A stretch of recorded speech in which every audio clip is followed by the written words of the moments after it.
just want to show our viewers at home why this could matter come election night, all right?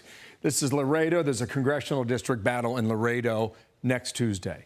This is McAllen. There's a congressional battle in that city as well next Tuesday. Advance it one time here on the map behind me.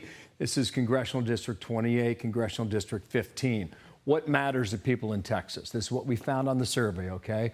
Among Texas voters, number one, securing the border at 28%. Far and away, issue number one. Now, how does it matter next week? We move down to Texas. No matter what you think about, Democrat, Republican, Independent, what the government should be, this is going to be a story regardless, okay? Among our key races in Texas, 3 of them are down right here along the border. This is Texas 28. Henry Cuellar is a Democrat. He wants to enforce the border. He's also the only pro-life Democrat in all of Congress, okay?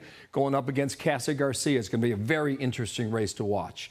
Right next story here in Texas 15, Michelle Vallejo is the Democrat going up Monica de la Cruz, the Republican that we have spoken to before on our show. Again, these 3 districts will be a story no matter the outcome come election night. With me right now, 2 of those candidates, Cassy Garcia and Monica de la Cruz, running for Congress. And good morning, ladies. Thank you for your time. And Ms. Garcia, I'd like to start with you because your district seems to be the biggest uphill climb. You're in a Democratic +7 district. Henry Cuellar, you're somewhat similar on the issues. How do you win? Why do you win, do you think? Well, thank you, Bill, for having me on. As a lifelong South Texan and the wife of a Border Patrol agent, I don't like what I'm seeing in Washington with the failed Biden-Pelosi-Cuellar agenda.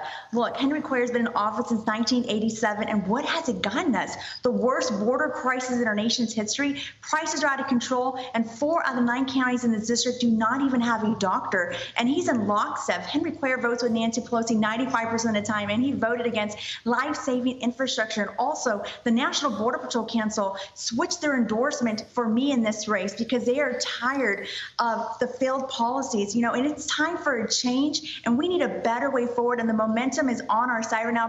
I'm meeting Democrats every day. They're saying, Cassy, I just voted for you because I'm tired of what Henry Cuellar is doing to our district. So, Monica de la Cruz, you are in a somewhat newly drawn district, but it's somewhat even between Republicans and Democrats. How do you win on Tuesday? Look, whether you're a Democrat or Republican, what's on everybody's mind is the Biden-Pelosi border policy, or should I say lack of policy. We have thousands of illegal immigrants coming through. We also have drugs coming through our border like fentanyl. Look, I'm a mother of 2 teenage kids, and I talk to other mothers that are worried sick about the fentanyl that's coming across our borders, that's killing children all over the United States. This needs to stop. And I think that on November 8th, whether you're Democrat or Republican, you are going to vote for myself, Monica de la Cruz, as the candidate that will stop this border crisis and rein in the wasteful government spending. On border security, Joe Biden's job performance it's brutal. Only 36% of Americans in the survey back in early to mid-October approved of what he's doing on the border there. Faith and family, big issues in Latino community. We found in 2020 that 16 million Latinos voted. About 10% of the entire electorate, a significant voting bloc that just builds by the year. And the Cassy Garcia, when you go throughout your district, what do people tell you about this particular issue here? So when I'm talking to voters throughout the district, whether you're Republican or Democrat or Independent, we're talking to everybody. They're talking about the values of faith, family, and freedom and hard work. They're talking about putting food on their table. They're talking about putting gas in their car. I just met a mother who lost a daughter to fentanyl. No mother or father should ever have to bury their child because her daughter thought she was taking a sleeping aid pill. And that breaks my heart. The border's out of control, and people are ready for a change. I'm meeting so many, we're talking Republicans, Democrats. People are tired of the out of control spending, and people are so hungry for a change. I've never seen this. I've grew up in the Rio Grande Valley for the past 37 years, and people are ready for a change. And this district's been Democrat control for over 110 years. Yeah, the momentum is on our side. People are ready for a better way forward. I'll be the first Hispanic female to represent this great district, and people are just, they're ready for it, and I can't wait to see the results in 6 days. Ms. de la Cruz, she's right about that blue area.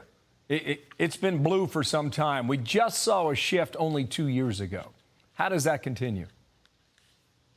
Well, we saw that shift begin in 2020, where the Democrat Party has just gone so far to the left.